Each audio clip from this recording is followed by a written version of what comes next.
Hello, hello. Sorry, things are okay. The board just disappeared again. Okay, hello, welcome back. The board just well, we'll see. Oh, and someone's here, I think. Wait, did I lose her? Hold on. Okay. All right. So we may or may not need the board. Well, we probably do need the okay, hold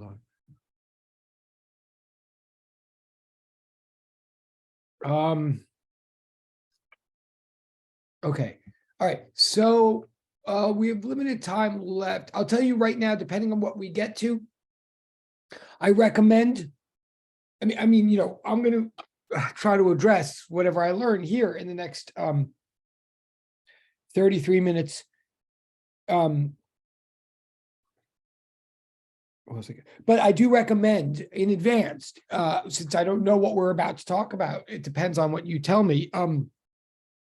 This is one of those days that I do recommend watching the video from the other class, because it's very likely that what they did is going to be different from what you're about to do with me. And it's very plausible that you might need more what I said there than what I'm going to say here. But anyway, so I would like to know ideally in the direct chat, the private chat, I would like to know either where you got stuck.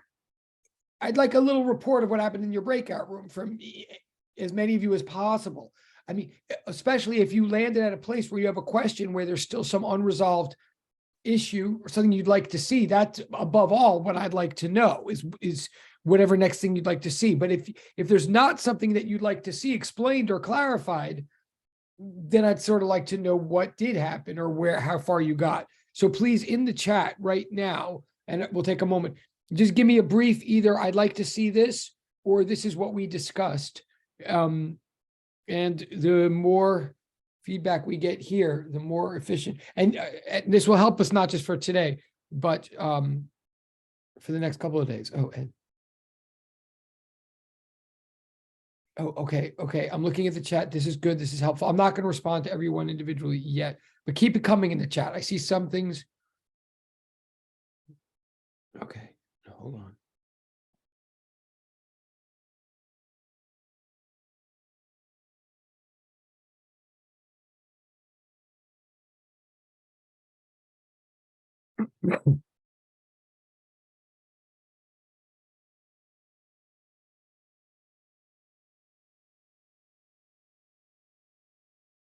Hold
Okay.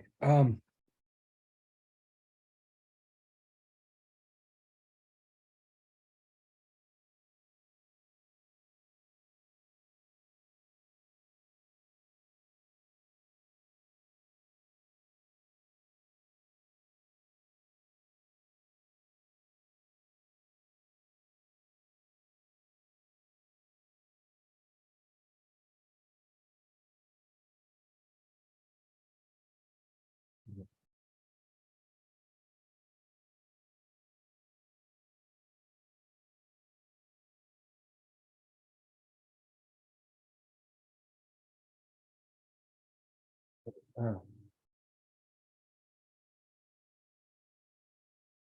okay. Sorry. I'm very, okay. Okay. Oh, okay. I'm seeing in the chat. Oh, okay. Okay. Okay. Wait. Okay. Oh, there's a lot. Okay. Good, good, good, good, good. Hold on, hold on. And again, I apologize. Even if I won't get to all of what I'm seeing in the chat today, but this is just helpful in general right now. Okay. Wait, I'm looking. Oh, yeah, yeah, yeah. Okay. Okay. Okay. Oh, good. Okay. Okay. Oh, okay. Oh, okay. This is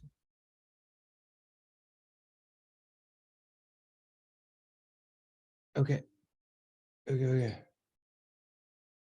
Oh, wow. Oh, first of all, let me commend you guys again I really appreciate all of the specificity that's in the chat here. This is, um, um,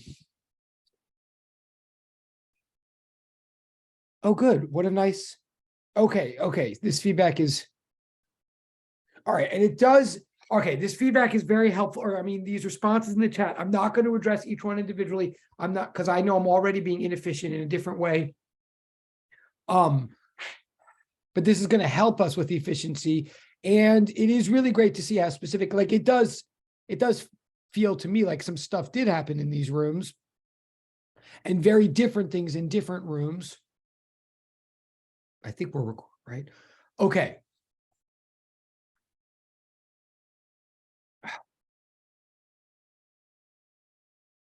Okay.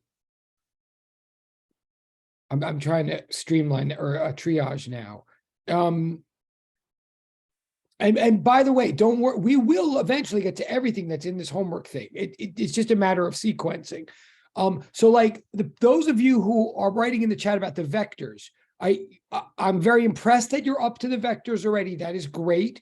And yes, they are new. We've never said, most of you have not seen vector multiplication in a math class. Like most of you have not seen dot products before, let alone cross products, and they're not a joke. So I totally understand if it's not obvious what to do.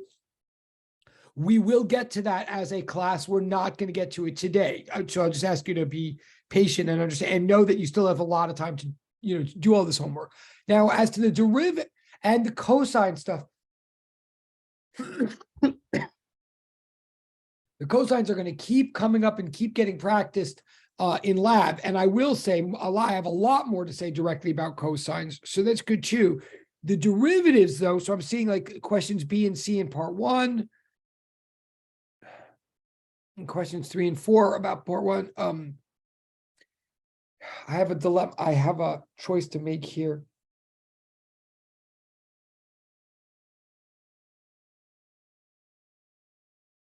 Sorry, I'm really losing it. Okay. Questions B and C. Okay, there's at least 3 people.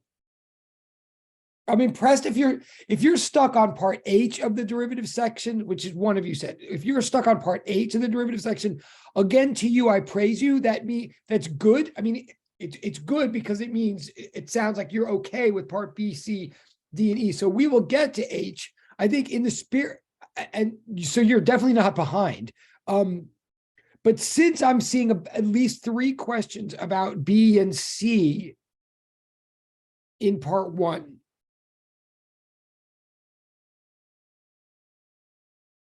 Think. Yeah.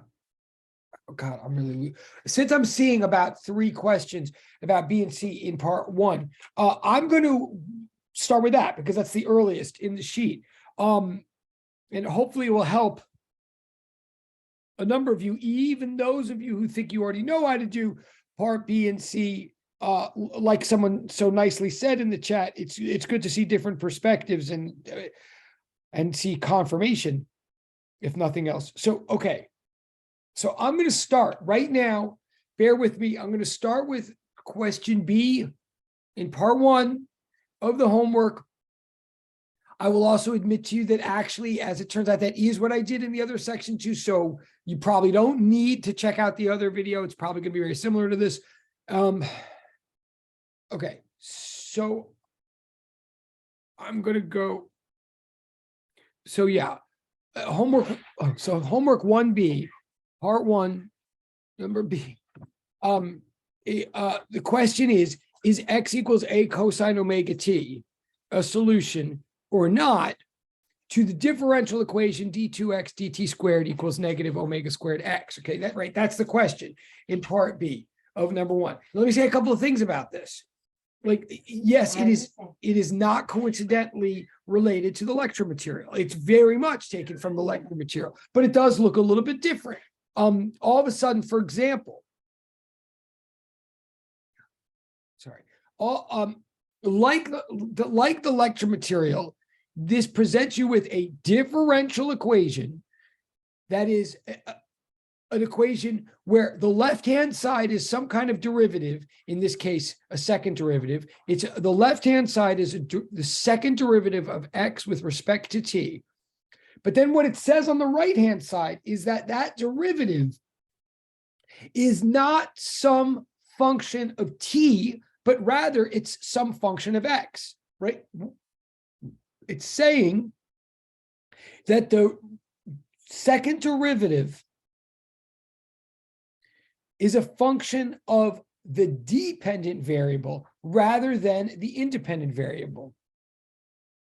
The fact that and again, how do I know that x is the dependent variable? I know it, even if I don't know what we're talking about here, even if I just walked in out of context and just see this problem in the math homework, the fact that on the left-hand side, x is in the numerator, and the fact that t is in the denominator means necessarily from that notation that x is being treated as the dependent variable and t is being treated as the independent variable.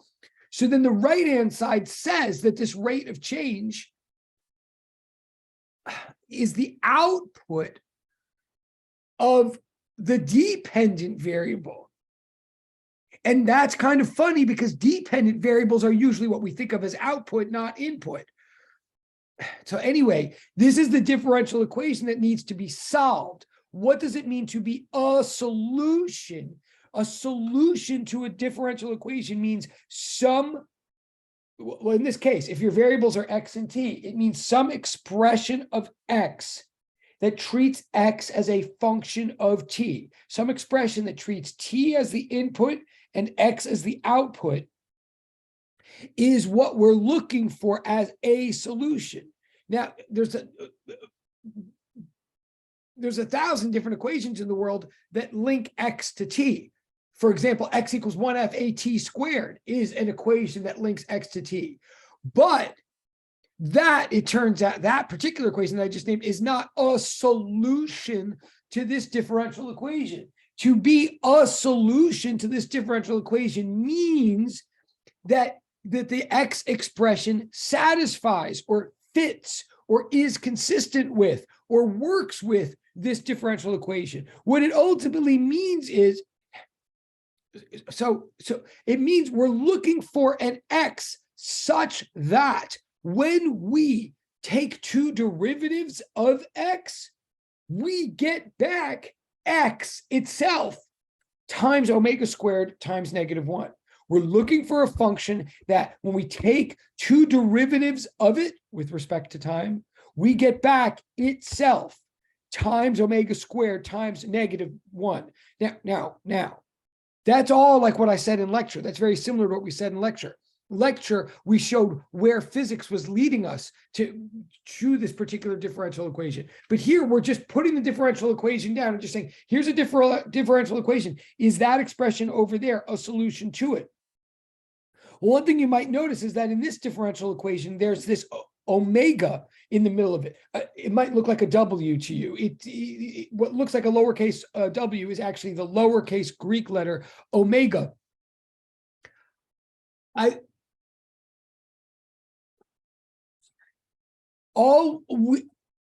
have a lot to say about what omega means and what it's there and what it's doing as far as physics is concerned. But from a math point of view, all we need to know is that omega is a constant.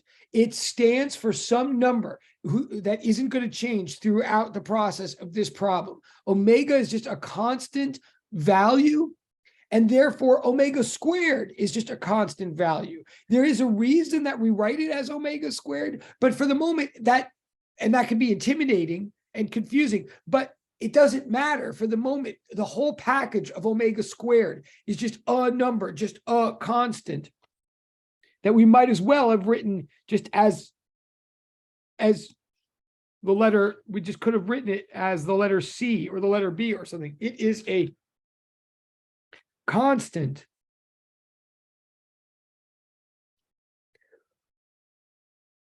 So we're looking for an X that satisfies this differential equation. But we're looking for an X such that its second derivative spits back X itself times a constant squared times -1. But now in the math homework, it's doing in this problem B, it's doing something that's meant to make our life a little bit easier, but it actually might be confusing some of us. What we're saying in B is, oh, okay, here's a possible solution. We're providing you with a possible answer already. We're providing you with an educated guess. We're saying this thing might or might not be a solution to this thing, right? And we're saying, can you test and show whether our guess is correct or not? It's in effect a true-false question. So this is like a double. So what's confusing to people about differential equations is that it is reverse engineering. In effect, we're providing you with a condition and we're coming backwards and saying, can you come up with a statement that fits our condition, right? That's already possibly confusing. But then here in the math homework, in an attempt not only to make it easier, but also an attempt to do these things the way physicists actually do them, we're coming up with an educated guess and then testing it, because in point of fact, that is the most likely and common way to solve a differential equation. There is no direct forward linear path toward coming up with a correct solution. It's not like taking derivatives. It's like taking derivatives backwards. We have to come up with a guess and then take derivatives to see if that guess is right or wrong. So this is your job. This is what we do. Like, all right, to this page. Okay, this page is redundant. It's just saying what I just said. It's saying to solve this diffie-q, this differential equation, we need to find an X such that the X meets the condition of that diffie-q. So the way we test our educated guess, and let me say again, educated guess and check is the standard way to solve differential equations. So the way we test is by taking derivatives. Now, we've got 15 minutes left. Here's the part. So first of all, procedurally, all you're being asked here to do, I shouldn't say all, what you're being asked here to do is take that expression, x equals a cosine omega t, and you're being asked to take two derivatives of it and see whether at the end of the day, when you've taken that second derivative, whether it produces what it's supposed to. If it produces negative omega squared x.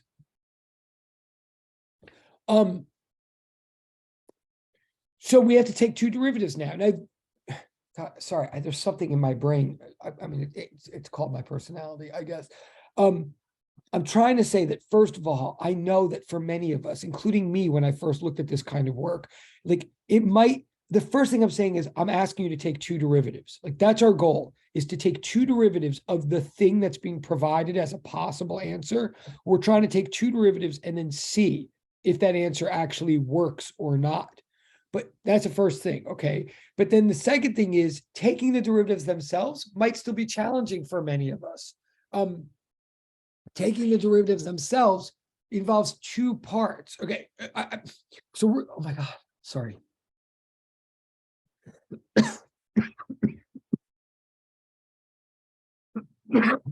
We've got to take two derivatives of x equals a cosine omega t. That involves two pieces of derivative knowledge. First of all, we have to know our trigonometric derivatives. Second of all, we've got to know something called the chain rule. So let me and I've got 13 minutes to address both of these things. First of all, let's talk about trigonometric derivatives.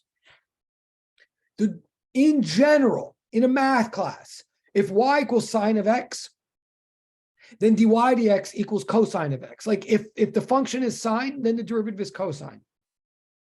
If the function is cosine, the derivative is negative sine. Now that is a piece of knowledge from calculus 1.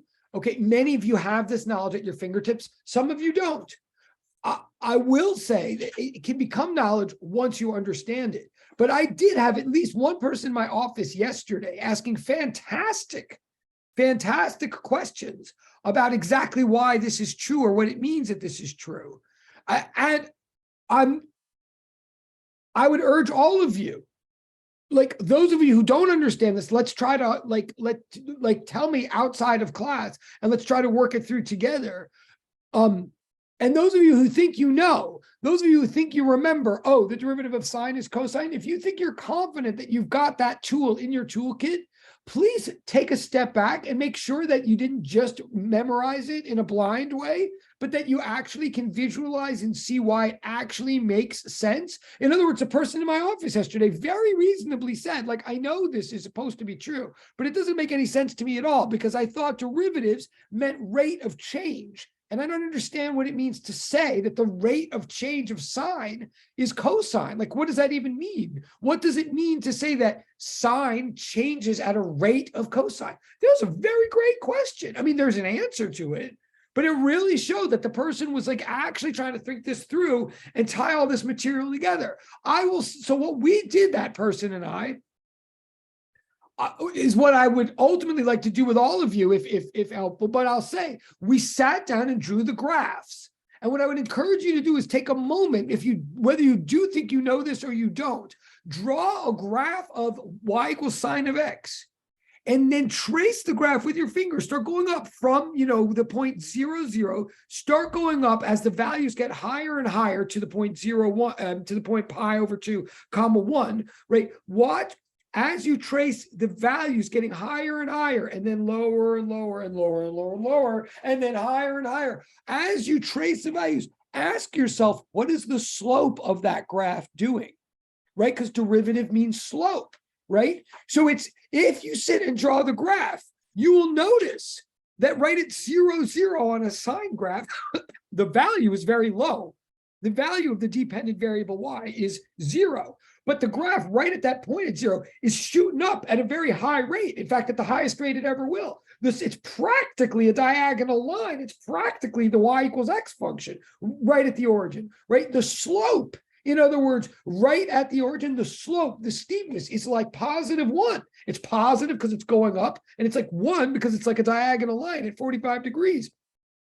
If you keep tracing up with your finger as the values of sine get higher and higher, notice the steepness of the graph gets lower and lower until you get all the way to the maximum, to the top of that graph, where the value is 1, right? I mean, the y value is 1, right? But now you're at the top of the graph. You're no longer with positive slopes. You're about to go into negative slopes. Your slope now is 0, right? As the graph is getting higher, the slopes are getting less positive. Then you start shooting down. The values are getting lower and lower. The slope is now negative, but getting increasingly negative as you go down. I'm just saying, I'm not going to try to get all bogged down, but if you think about it, what's interesting is just like the values are going up, down, up, down, up, down, the slopes are in fact going down, up, down, up. The slopes are alternating with the exact same pattern as the actual graph is, only their phase shifted, if you know what I mean. The slopes are dragging behind the actual values. So if you were to make a graph of the slopes of the sine graph, you would find that actually what you have is a cosine graph. It's actually fascinating. And if you were to make a graph of that, you would find that you have the mirror image of the sine graph, the negative sine graph. And this actually is a very deep point. And it goes back to question 7 on the homework, that the slopes are smoothly and continuously oscillating back and forth, just like the original function. And then once you see that, you see that the slopes of the slopes are doing that as well, and on and on and on. It's worth looking on a piece of paper as to why we say that the derivative of sine is cosine. It's actually a deep, and the fact that these derivatives cycle and eventually go back to themselves. Like you take 4 derivatives of sine, you're back to sine again. That's a powerful, fascinating aspect of the sine curve or the cosine curve. And it's not coincidentally why we apply these curves to harmonic oscillation. But any hoodles, that's the point is, though, that the derivative of cosine is negative sine. However, we have 7 minutes. The derivative of cosine of x is negative sine of x. But here, this function that we have, that we're being asked to take a derivative of, is not just the cosine of x. It's not just a cosine of a variable. It's the cosine of a function of a variable, right? It's cosine of omega times t. It's a function of a function. So what do we do when we have a function of a function? Check this out. Check it, check it. What we do when we have a function of a function, we do something that, again, many of you might know, many of you might have comfortably memorized from an earlier calculus class, but you may or may not have ever thought about why, or remember why, or see why. We do this thing called the chain rule. And in my notation, if you look at the notation really makes sense out of the chain rule. If you got y as some function of x, but then z is some function of y. So you have a function of a function, right? Put number in, it comes out, then you put the number in a new rule, and it comes out a third number. If you have that, our chain rule says, well, if you want the whole derivative, the derivative of cosine of omega t, if you want the derivative with respect to t of that entire Russian doll package, right? Well, then dz with respect to dx, see, note the notation. We're actually being clear and careful and comprehensive in our notation. dz with respect to dx, the way outer with respect to the way inner, is equal to the outer times the inner, because the dy's cancel. It actually makes sense when you write it that way. The chain rule says if you want the whole derivative of a function do the derivative of the outer and multiply by the derivative of the inner. So in this case, if in this case we have like y equals omega times t, and x equals a times cosine of y, right? You see what I'm saying? We have a function of a function. Then the derivative of the inner function of dy dt, the derivative of that inner function of like with respect to t, the derivative is just omega, right? Remember, omega is just a constant. It's just a number. Someone here. Okay, like if I say to you the function is y equals 5x, what's dy dx? You know the answer is 5, right? Whether you think about it in terms of power rule, or you think just in terms of like, well, y equals 5x is like y equals mx plus b. It's a straight line with a slope of 5, and derivative means slope. And if the slope is never changing, then the derivative's never changed. Like however you think about it, y equals omega t is like a straight line with slope omega, right? If you were in a y-t graph. So the slope of it is omega. I mean, the derivative of it is omega. But then the outer function is a times cosine of that. So we take, according to the chain rule, we take the derivative of the outer function. And see, I'm writing dx dy here. You might say, wait, dx dy?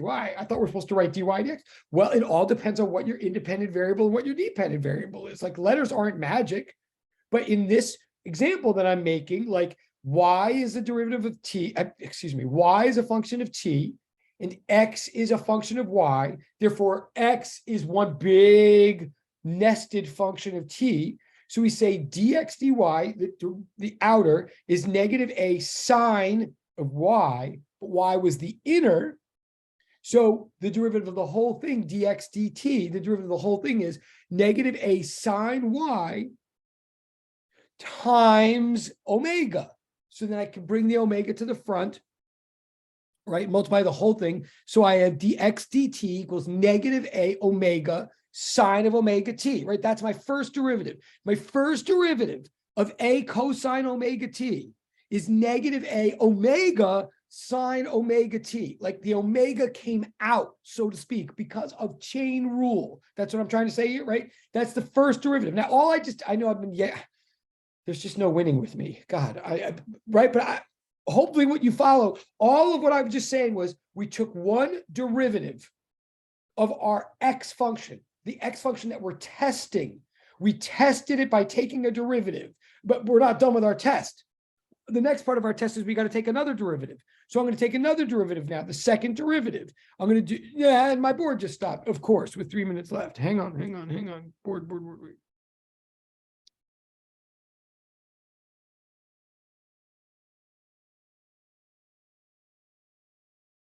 Okay.